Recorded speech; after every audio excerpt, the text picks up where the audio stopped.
جو شوہر اپنی بیوی کا جس دن دل توڑتا ہے پیسے کی صورت میں، فیور کی صورت میں، جس بیوی کو عادت ہو اپنے شوہر کا دل توڑنے کی، اسی دن اس کی زندگی میں فائنینشیل ایشوز آئیں گے۔ السلام علیکم ناظرین،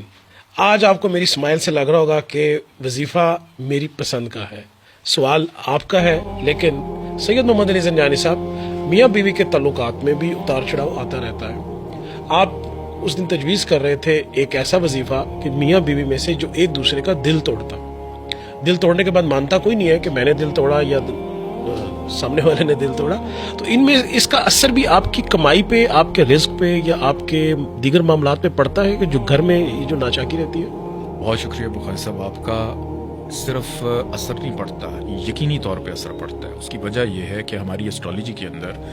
جو آپ کا شراکت دار ہو یا شریک حیات ہو، اسی گھر سے ہم ہر انسان کی روزمرہ کی انکم آمدن کو دیکھتے ہیں۔ یعنی وہ کمائی، ایک تو ہوتا ہے نا مہینے بعد آپ کو سیلری مل رہی ہے، لیکن ایک وہ کہ روز آپ کو کچھ نہ کچھ ملنا ہو، فائدہ ہو، پیسے کی صورت میں، فیور کی صورت میں، تو یہ بھی ہم اسی سیم ہاؤس سے دیکھتے ہیں۔ ایک چیز یاد رکھیے گا،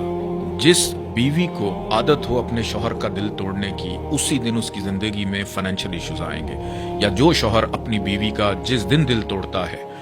اس کو بھی سیم ڈے فائنینشیل ایشوز لازمی آئیں گے۔ اور یہ عمل شراکت داروں کے ساتھ بھی، کہ اگر آپ نے اپنے پارٹنر کے ساتھ بھی کوئی خرابی کی ہے، کوئی بزنس پارٹنر ہے، آپ اپنے ڈاکومنٹیشن میں لائل نہیں رہے، آپ نے اپنی لمٹس کو کراس کیا، تو آپ کو فائنینشیل ایشوز آنا شروع ہو جاتے ہیں۔ تو ایسے لوگوں کو چاہیے کہ اگر وہ اس چیز سے بچنا چاہیں تو اب میاں بیوی ہوں یا کوئی بھی ہو، آپ دوسروں کے لیے بھی عمل کر سکتے ہیں۔ تھوڑی سی چینی لیں، 2 مٹھیاں چینی لے کے ایک پیالے میں نکال لیں، اور اس کے اوپر سورہ یوسف کی پہلی 5 آیات، سورہ یوسف کی پہلی 5 آیات اول آخر